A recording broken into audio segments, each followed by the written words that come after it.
We're back in Colorado. 10,000 feet. We used to live right up there in the breast of the earth at 10,000 feet in a little home on the mountain with bull elk in our front yard and bears stomping through. It was amazing until it snowed and we were stranded.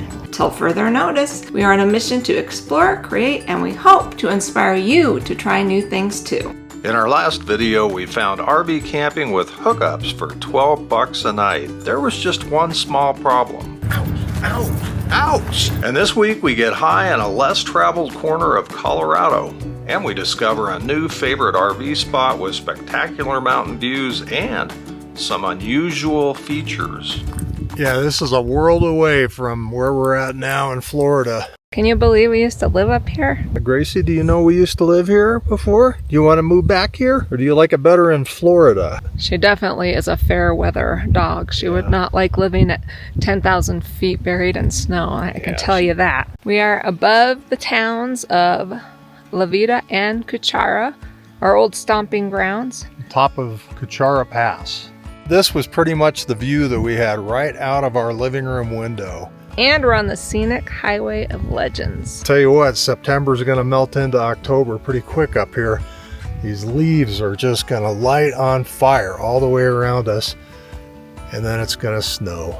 And that's the part of Colorado we do not miss. We're gonna take you on a little tour of the area in case you wanna spend some time in southern Colorado.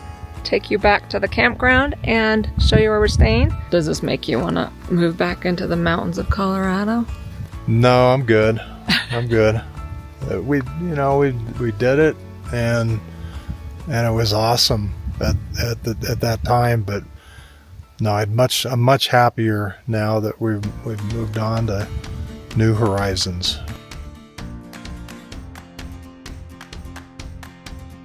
One cool thing about this part of Colorado, there just aren't that many people. The interstate doesn't come up here, so in one day, in one afternoon, you can go explore the old historic town of Veta. You can have lunch in the little village of Cuchara, up in the mountains in the aspen trees. And then you can come up here, you can go fishing up in a high mountain lake. In a past life, I was a Colorado mountain man. Done a lot of hiking and climbing up here. And now I'm having a hard time breathing because we're up at 10,000 feet and my knees hurt. I miss you, aspen trees. I can't wait till the leaves turn. So beautiful. All right, onward and upward. Oh, there's the coffee barn. That was one of my first paintings. And right back there is where I was driving down the pass to work, and a mama bear came out in the middle of the road and stopped me. I didn't know what she was doing until two little baby cubs crossed the road, and then she was gone. Yeah, the first time that we came here, we just kind of fell in love with the area. It's very unique and very unexpected because, number one, it's way down south in southern Colorado. We're very close to the New Mexico state line, and the mountains here are extremely notable. You got the Spanish Peaks that are both almost 14,000 feet, and then you've got the Sangre de Cristo range. And then coming off of the Spanish Peaks, you have all of these, they call them lava dikes, but really they're magma dikes. Geologists come study the dikes from all over the world, so they're really rare.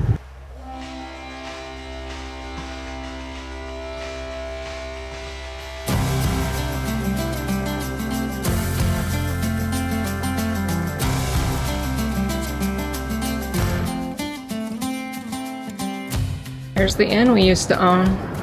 Historic Veta Inn. A lot of memories at this inn.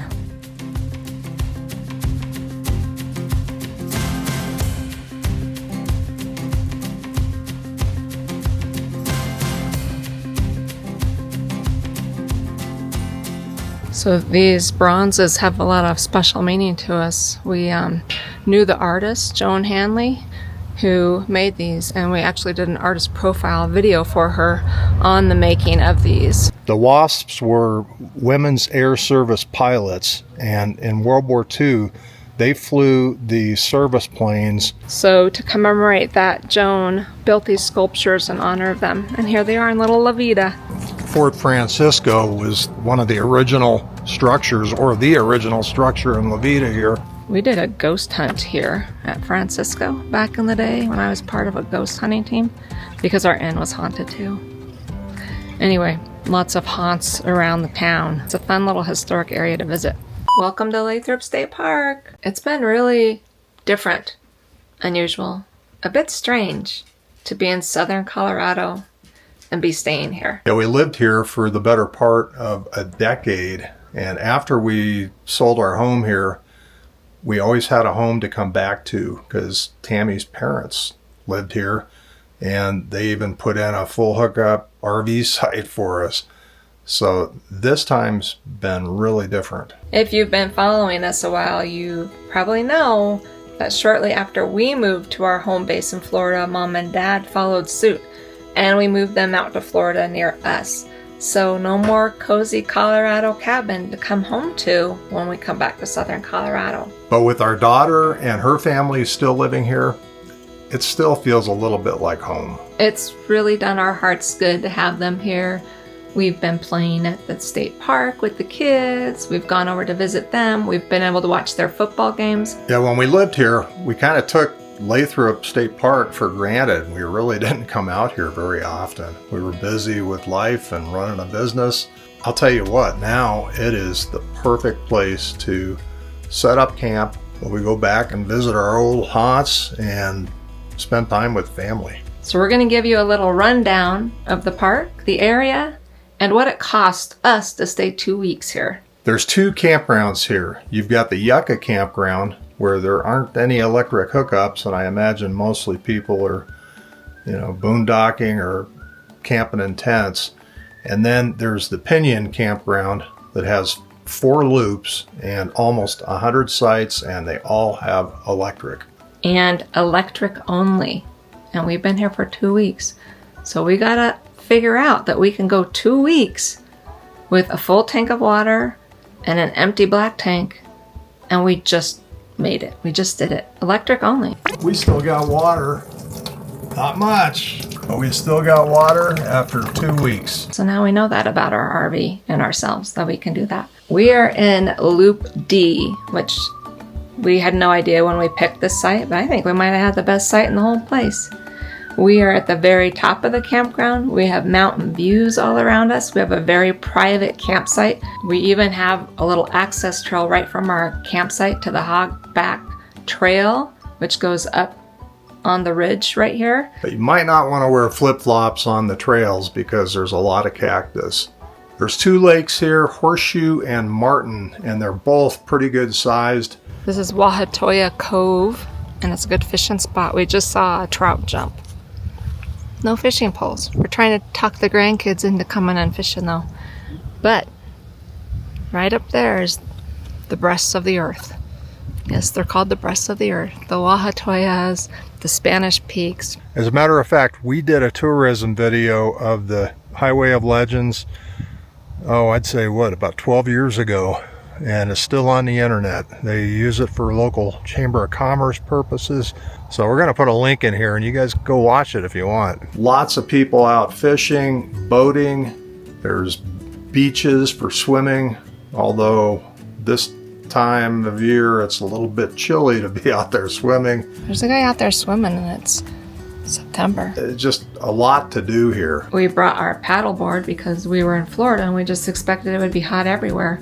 And while we did have a few hot days, we definitely didn't get the paddleboard out. We brought the paddleboard. You gonna go paddleboarding? They have a paddleboard race out here in a couple days. Everyone in favor of Scott doing a paddleboard race. Have you seen that video of us trying to paddleboard? Here.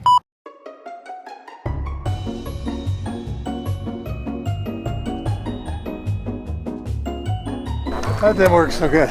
I mean, there's a lot to do here. I can't believe that all these years we lived here, we didn't spend more time here.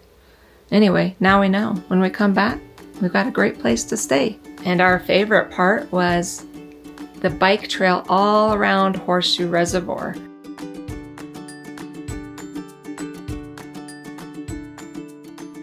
As long as you're a class 2 and under, you can ride your e-bikes all around the lake, and there's little stopping areas and picnic areas and benches. Yeah, so definitely bring the bikes with when you come. It's very pet friendly. The dogs can go on all the trails, and just watch out for the cactus. While they keep the campsites clear, the trails are surrounded by cacti. The city of Walsenburg has a 9-hole golf course that's really pretty picturesque, and it's just a few steps away from the campground. So if you come, you might even bring your golf clubs. They also have an on-site restaurant, and they have a miniature golf course, which, by the way, our son-in-law built. They have guided nature tours.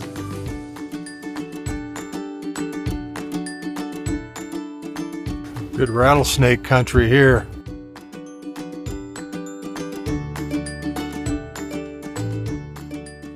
And also a fun place to climb around on the rocks where the rattlesnakes like to hang out. And one of my favorite things about this part of Colorado in particular, the sunsets and the sunrises and the moonrises are all incredible in Colorado because the air is so crisp and clear. And we heard coyotes every single night as we were going to bed. Almost all of the sites are pull-through. The loops are of good size. It's definitely big rig friendly. We even had a semi pulling a big 45-foot toy hauler pulling across from us. So the loops are big, very navigable, and yeah, you shouldn't have any problem getting in here. And it's meticulously maintained. The rangers are nice. The shower houses are great. While we were here, we used our shower once, and then we used the shower house the rest of the time. Great, private, clean, hot water. And each site has the built-in nice metal picnic tables and fire pits. Lathrop is located in the central part of the valley, so the proximity to Walsenburg and La Veta and the Highway of Legends is perfect. And if you're looking for good food, right on the main corner in Walsenburg, an old gas station was just converted into a restaurant. I think they were called Gub Gub. And you gotta go because they had incredible Italian food. And it was a lot of fun to take the kids because they had cornhole, they have a whole kids area, outdoor patio seating. It was yummy and surprising and good. So for 2 weeks, it cost us $543 to stay at Lathrop State Park with electric only. We also spent $80 on an annual park pass because we're about to head north to some more Colorado state parks. So it was just cheaper for us to buy that yearly. If you venture out west about an hour, you're gonna find the Great Sand Dunes National Park. But on this visit, we drove about an hour north and we went to see something that you're not gonna find anywhere else in the United States. Okay, now we're up about 100 feet and we got another 100 feet to go. How tall is this thing? I think 160. You guys gotta come here. We just got back from visiting the grandkids, and look what they gave us. They picked us fresh broccoli and corn right out of their garden. We're up at 7,000 feet and they grew these veggies. We're pretty impressed. And look at this head of broccoli. Like, I can't get that in the store. And it's organic and made with grandchildren love. So anyway, we're gonna cook up some burgers, broccoli and corn for dinner tonight. Are you the shucker or am I the shucker? I think a shucking is probably your job today. I'm not gonna be a mother shucker. Well, if you did the shucking, that would make you the grandmother shucker.